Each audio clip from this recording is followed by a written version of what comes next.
12वां पाठ उसका आधा हो चुका था, आधा अभी हम आगे पढ़ रहे हैं। जैसे कि हमने देखा कि पिताजी माताजी अमित की माताजी पूछ रही है कि अमित की शादी होने वाली है, प्रीति भोज का क्या, कपड़े लत्ते का क्या, ज्वेलरी का क्या। तो जैसे ही अमित के पिताजी साड़ियाँ और गहनों के बारे में अमित की माँ को समझा रहे हैं कि बुढ़ापे में भी अपने पास कुछ ना कुछ चाहिए जो बच्चों के लिए सेवा करने की उनकी लालच मन में रहे। और इस प्रकार से आगे कपड़ों की बात होती है, कपड़े में कितने देना है, कितनी साड़ियाँ चढ़ाना है, कितनी साड़ियाँ भोग की लाना है। तब जब 11 साड़ियाँ ही कहते हैं तो अमित की माँ कहती कि इतने कम, अपनी बदनामी होगी, अपन बड़े घर की बेटी ला रहे हैं और वो लोग देखो 5 लाख रुपए शादी में लगाने वाले और 5 लाख में तो कितना सामान आया दे देंगे।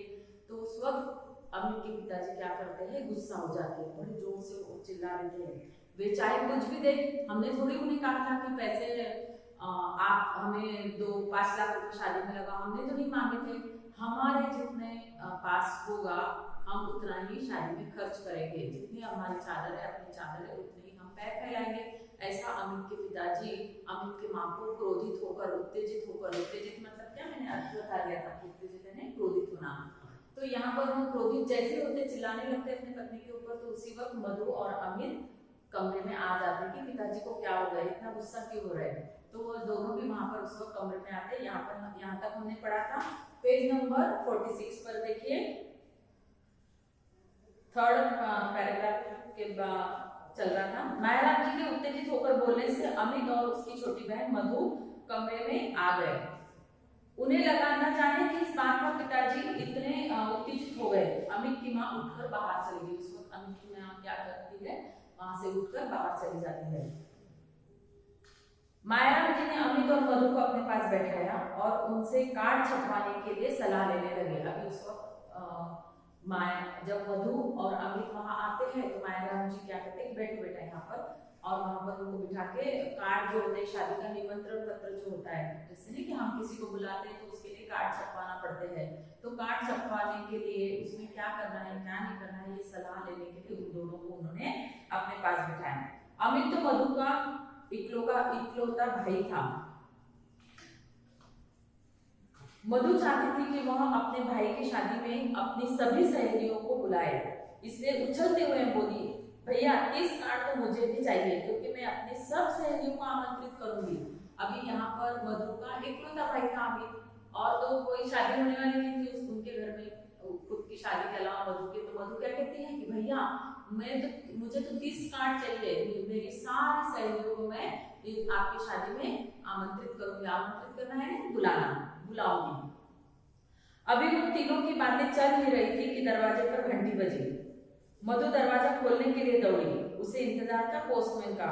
उसने सोचा कि शायद आज उसकी सखी रेखा का पत्र आया होगा। जैसे ही उसने दरवाजा खोला, दरवाजे पर धनीमल जी खड़े थे। मधु ने उनका अभिवादन किया और अंदर बुलाकर बैठने को कहा।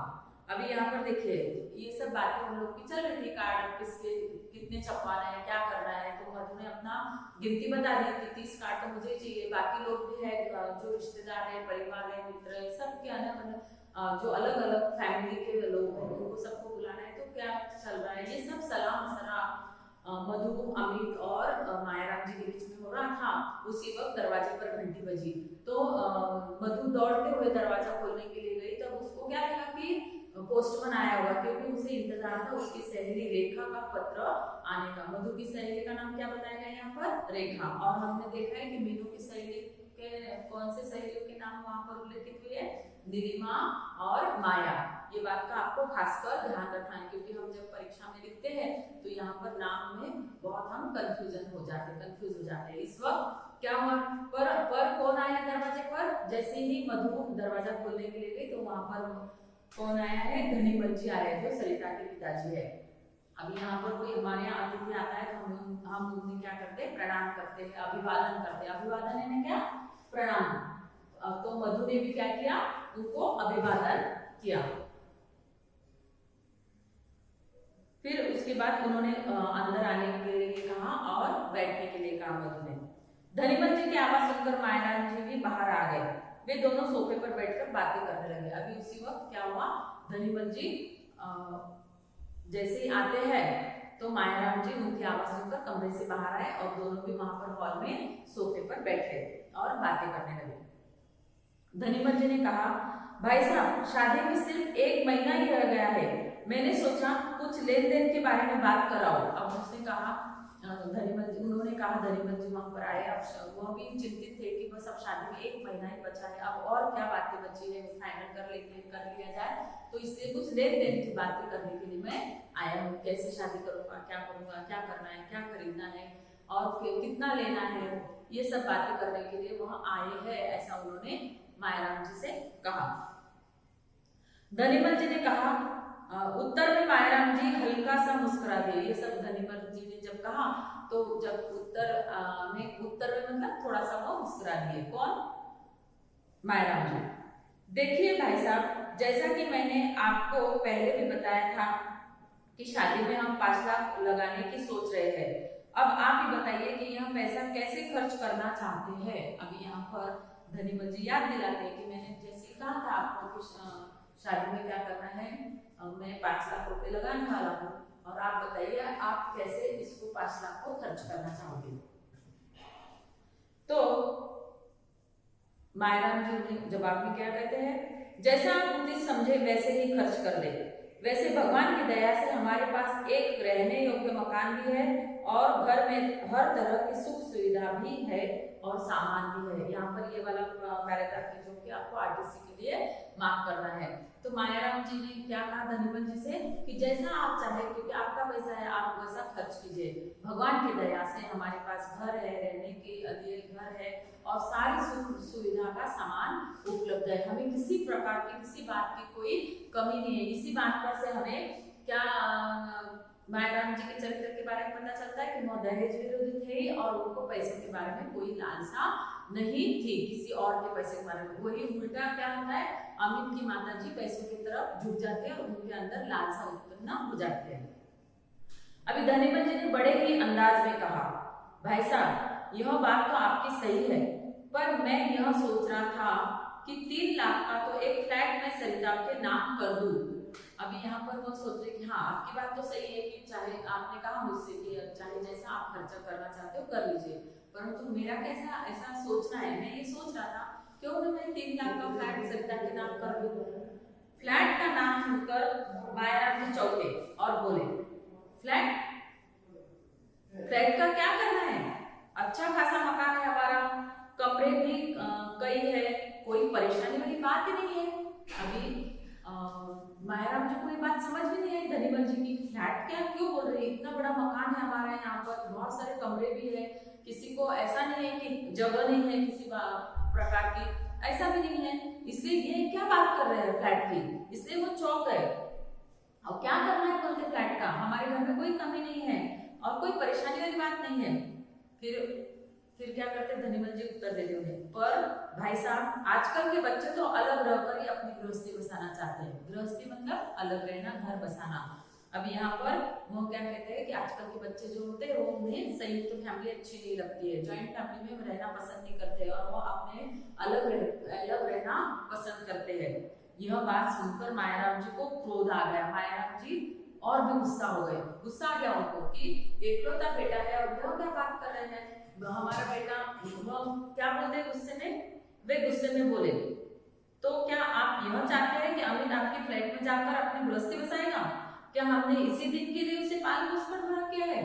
अभी माता पिता की इकलौती संतान है, तो यदि वह ही माता पिता को छोड़कर कहीं अलग अपने पत्नी के संग घर बसाएगा तो क्या वो माता पिता को अच्छा लगेगा, वह यह नहीं कहेंगे, वह यह नहीं सोचेंगे, यह सोचना उनका गलत है कि क्या समझ के इसको हमने पाला पोसा बड़ा किया, पढ़ाई लिखाई की, सब आज तक उसके लिए इतना खर्च किया और बुढ़ापे में जब हमें उसका सहारे की आवश्यकता है तो वो हमें छोड़कर अकेला रहेगा अपनी पत्नी के साथ, अपने परिवार के साथ, ये आप चाहते हैं। ऐसा बहुत धनीमल जी से कौन कह रहा है, मायाराम जी कह रहे हैं, गुस्सा होकर कह रहे हैं। परंतु मायाराम जी जब ऐसा कहते हैं तो धनीमल जी क्या कह रहे हैं उनको, आप तो नाराज हो गए।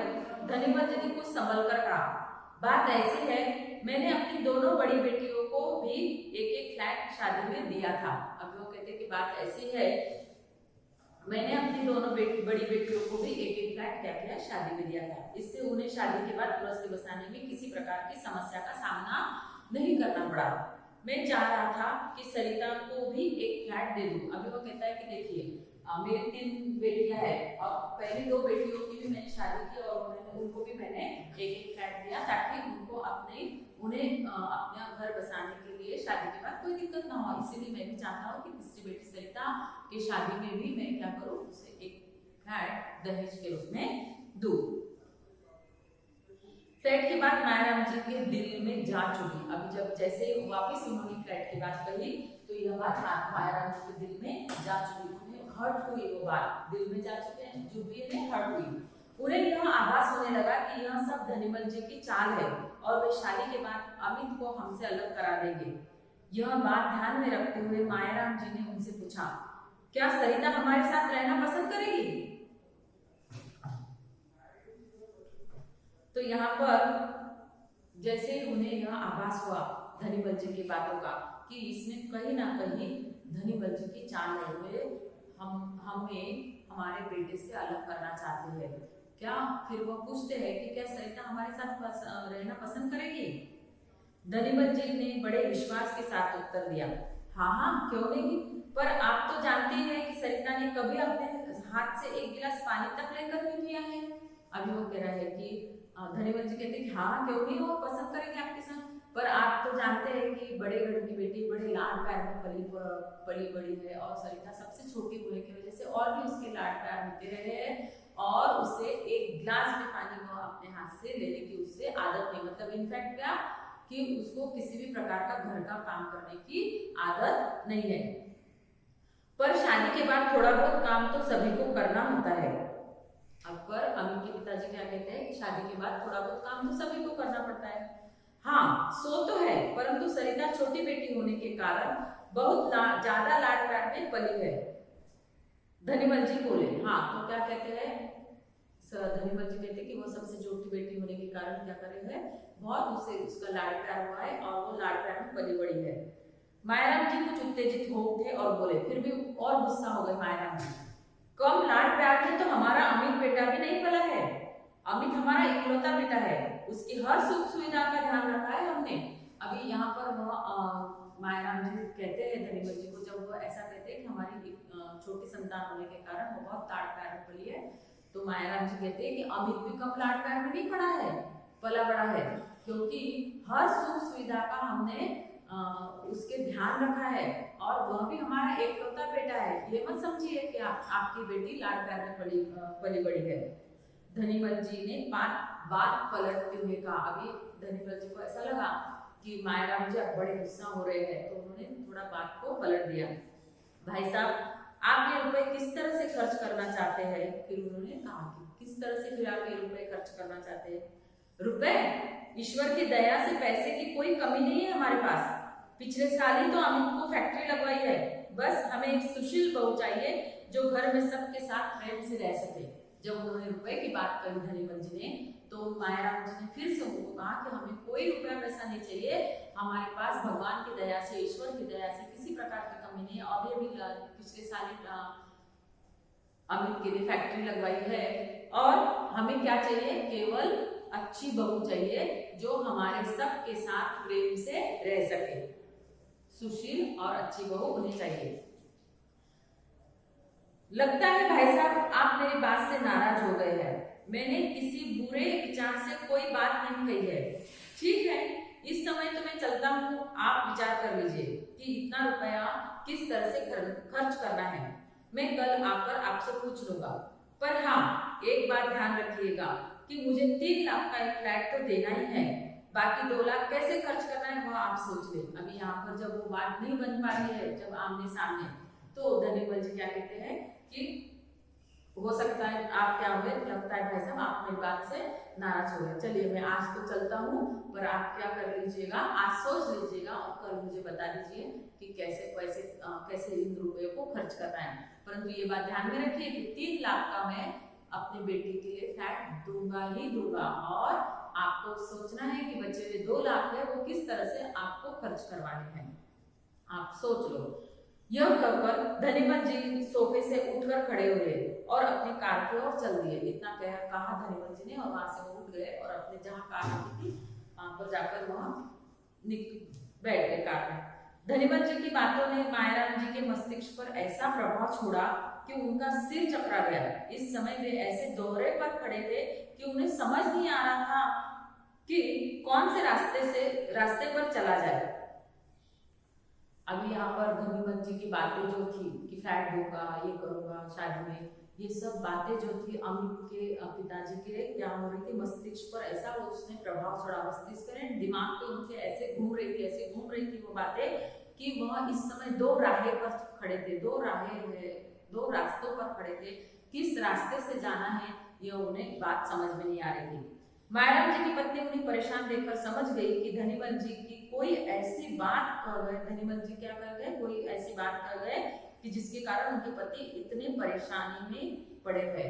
अभी यहाँ पर मायाराम जी उसी वक्त आती है जब धनीमल जी चले जाते हैं। मायाराम जी की पत्नी वहां पर आती है और वो देखती है मायाराम जी को परेशान से, तब वह समझ जाती है कि कोई तो बात इन दोनों के बीच में हुई है जिससे अमित के पिताजी मतलब मायाराम जी परेशान दिखाई दे रहे हैं। धनीमल जी की कही एक एक बात मायाराम जी के मस्तिष्क में घूमने लगी। तभी उनकी पत्नी उनके पास आकर बैठ गई और उनकी परेशानी का कारण पूछने लगी।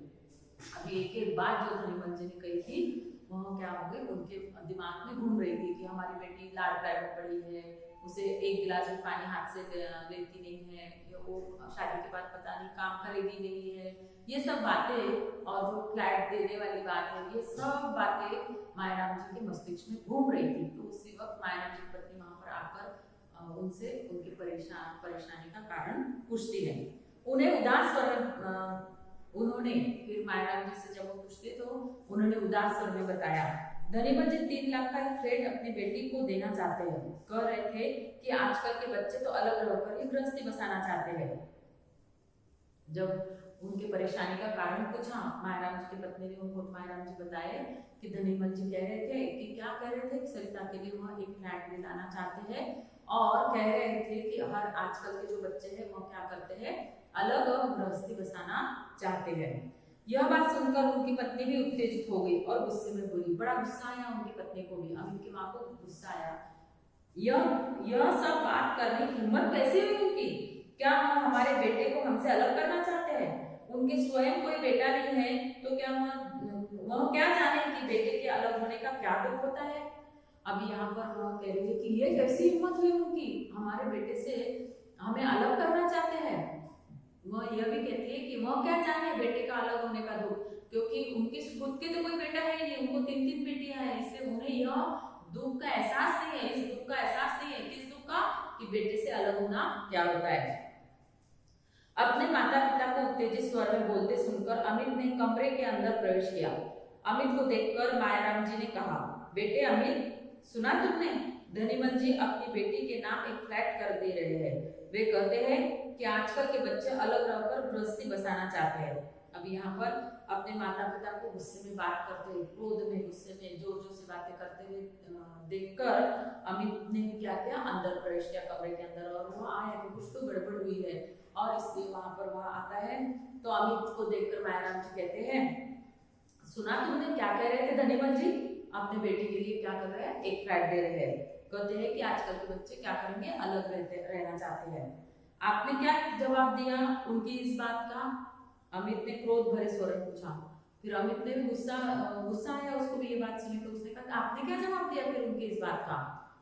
तो जवाब, मैंने कोई जवाब नहीं दिया, वो चाहते हैं कि मैं अपने बेटे को उनकी बेटी के हाथ भेज दूं। मतलब उन्होंने क्या कहा मायाराम जी ने कि मैंने कोई जवाब नहीं दिया, पर वो क्या चाहते हैं कि मैं अपने बेटे को उनकी बेटी और उनके धन दौलत से वह खरीदेंगे और मैं बेच दूंगी। यह कहते कहते मायाराम जी कुछ अधिक उत्तेजित हो गए। बेटा अमित, अब इस बात का फैसला तुम्हारे हाथ में ही है, जैसा तुम उचित समझो वैसा करो, अभी कुछ नहीं बिगड़ा। यह कहकर मायाराम जी कमरे से बाहर चले गए। अब यहाँ पर यह कहते हैं मायाराम जी को कुछ समझ में नहीं आ रहा था वो क्या करना चाहिए। सिर्फ उन्होंने उत्तेजित होकर अपने बेटे से कहा, बेटा अब इस बात का फैसला तुम्हें ही करना है, मतलब फैसला है निर्णय, फैसला है इस बात का निर्णय तुम्हें करना है कि क्या करना चाहिए और क्या नहीं करना चाहिए। जैसा तुम उचित समझो, जैसा तुम्हें अच्छा लगा, उचित लगा वह करो। और अभी भी कुछ नहीं बिगड़ा है, अभी तक शादी नहीं हुई है और कोई तैयारी मतलब जो भी हमने की है वह रखी रहेगी। यह कहकर मायाराम जी कमरे से बाहर चले गए। अमित के हृदय में तूफान उठ रहा था, एक ऐसा तूफान जिसकी कोई ऊंचाई उसे नजर नहीं आ रही थी। यहाँ पर आपको ये वाला लाइन जो है मार्क करना है अवतरण के लिए। अब अमित ने भी ये बात सब सुन ली तो उसे लगा कि उसमें क्या चाहता था अमित कि पहली बात तो उसको सबसे पहली बात कि संयुक्त परिवार में रहने वाली लड़की चाहिए थी, जो मीनू ने तुरंत उसे हाँ कह दिया था जब उसका प्रश्न पूछा गया था मीनू को कि तुम संयुक्त परिवार में रहना पसंद करोगी क्या। तो यह सब जब मीनू ने हाँ कहा था तो उसी वक्त वह मीनू को पसंद करने लगा था। तो जब अलग गृहस्थी बसाने की बात धनीमल जी कहते हैं उनकी बेटी के साथ, तो अमित यह बात सुनकर भी गुस्सा हो जाता है। पिताजी ने उसी के ऊपर निर्णय सौंप दिया था, तो अमित के दिल में क्या हो गया था, तूफान उठ रहा था कि क्या किया जाए क्या नहीं किया जाए। और ऐसा तूफान उठा उसके दिल में जिसकी कोई ऊंचाई उसे नजर नहीं आ रही थी कि कितना बड़ा तूफान है। वह बालकनी में क्या करता रहा, इधर से उधर घूमता रहा। उसके हृदय में अनेक विचार घुमड़ने लगे। आज उसे अधिकार था स्वयं अपनी जिंदगी के बारे में सोचने का। इतना बड़ा फैसला आज उसे स्वयं करना था। आज जब उसको पिताजी ने कह दिया कि जो तुमको उचित लगे वो तुम फैसला कर लो, इसका मतलब क्या, यदि वो हाँ कहता सरिता से शादी करने के लिए तो उसे अपने माता पिता को छोड़कर उसके संग अलग गृहस्थी बसाना पड़ती। ये सब बातें वो सोच रहा था और उसके दिमाग में वो पहले वाली बातें भी घूम रही थी कि जो कि मैंने मीनू के लिए निर्णय नहीं लिया, उसका फैसला लेता कि नहीं मैं मीनू से ही शादी करूंगा। तो ये सब बातों का उसके दिल में तूफान उमड़ रहा था और उसे यह एहसास हो रहा था कि आज मुझे सबसे बड़ा फैसला लेने का निर्णय है, मैं अपनी जिंदगी के बारे में फैसला ले सकता हूँ। इतना बड़ा फैसला आज उसे स्वयं करना है, उसे खुद को यह फैसला लेना है कि क्या किया जाए, सरिता के संग शादी के लिए तैयार हो या सरिता से शादी करने का को मना कर दिया जाए। ये दोनों फैसलों में से आज उसे स्वयं अपना फैसला लेना था। इस प्रकार से यहाँ 12वां अध्याय हमारा खत्म हो चुका है। हम नेक्स्ट लेक्चर में देखेंगे 13वां अध्याय बच्चों।